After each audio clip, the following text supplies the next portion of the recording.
Welcome to This Explainer. Today we're diving right into the fascinating biomechanics behind the everyday physical movements we honestly take for granted.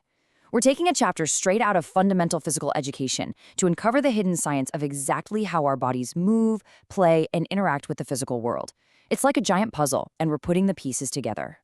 But hey, before we hit the field to look at specific sports skills, let's take a second to appreciate the incredible hardware we're working with.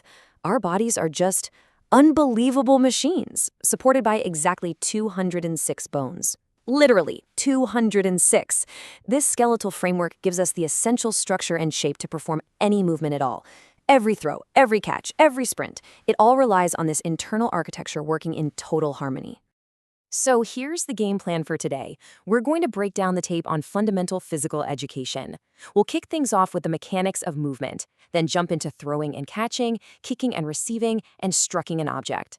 And finally, we'll wrap the whole thing up with a structured performance evaluation so you can actually measure these skills. Let's start with part 1, the mechanics of movement.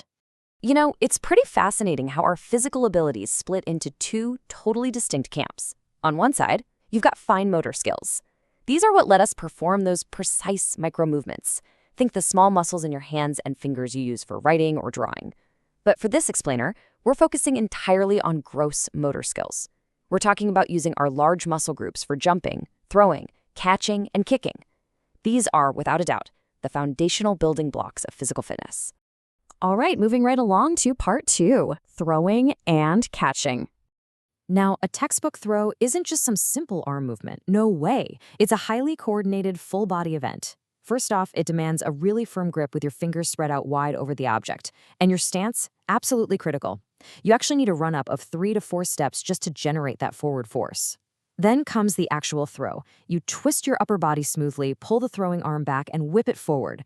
And finally, the release, finishing with a smooth, jerk-free follow-through where you bring your back foot forward just to keep your balance. Seeing this kinetic chain in action is just brilliant. You can literally trace how the energy transfers. It starts all the way down at that planted back foot, travels up through the twisting torso, shoots down the swinging arm, and finally hits the release point. The power doesn't just come from the arm, it's generated from the ground up. And check this out. Notice how the thrower's eyes are absolutely locked on the target the entire time. Now, on the receiving end, catching is just as complex. But instead of generating force, your goal here is to safely absorb it. Catching means running to the landing spot and getting your whole body behind the line of the ball. You form a cup with your hands, and here is the trick. As the object arrives, you've got to have soft hands. What that means is you pull your arms back slightly while bending your knees. This crucial little micro-movement minimizes the impact and bleeds off the force of the object, so it doesn't just bounce right out of your grip. When kids take all these instructions and apply them in active partner work, it's wild. You can actually watch these biomechanical micro-adjustments happening in real time. They're out there reading each other's movements, predicting the trajectory of the ball, forming that cup, bending their knees. It's rapid-fire physics happening right on the playground. And all of this is constantly developing their agility, coordination, and split-second decision-making. Okay, let's shift gears to the lower body with part 3, kicking and receiving.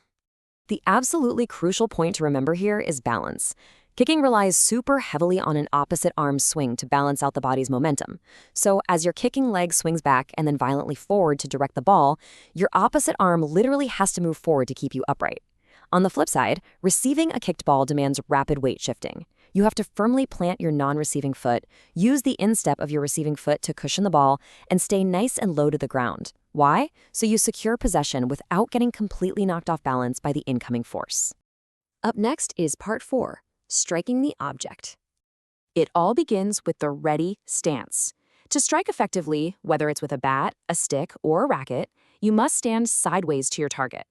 Your legs should be about shoulder-width apart, knees slightly bent so you keep a low center of gravity, and your eyes, they need to be totally locked onto the approaching object. This stance right here is your entire foundation. Then, as the object approaches, boom, the kinetic chain activates. You take a step forward onto that front foot to get your momentum going, and you really need to pay attention to the grip here. You want a firm grip with your top hand, that's your power, while your bottom hand stays just a bit looser to control the actual direction of your swing. From that planted step, you swing and aggressively rotate your entire body towards the target. You're aiming to hit the object while it's still in motion, obviously, and you're using the powerful rotation of your hips and torso to literally whip the racket or bat around. And finally, you follow through smoothly.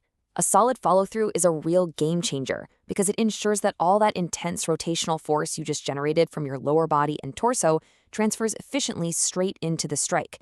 If you halt abruptly instead, well, you're either going to sap all the power from your hit, or worse, you could actually injure yourself. And that brings us to our final section, Part 5, Evaluating Your Skills. So how do we measure all this? Well, we use an assessment rubric, and it brilliantly illustrates the whole journey of physical literacy. We start at levels 1 and 2. This is where a learner might show inconsistent force, struggle with judging distances, and have pretty rigid movements. But as they practice those exact mechanics we just covered, the weight transfers, the soft hands, the follow-throughs, they move up to level 3, showing much better technique and moderate accuracy. By level 4, they're hitting with strong force and accuracy with hardly any mistakes. But the real pinnacle is level 5. It's not just about physical perfection anymore, it's about confident execution during live games, plus the sportsmanship to actually appreciate other players on the field. After analyzing the hidden science behind all these so-called basic motions, I think we can all agree they really aren't so basic after all, right? The kinetic chains, the weight transfers, the precise angle of a foot, the tension in a grip, it is just incredibly complex biomechanics at work every single second. So you have to ask yourself, are your fundamental motor skills up to grade 5 standards?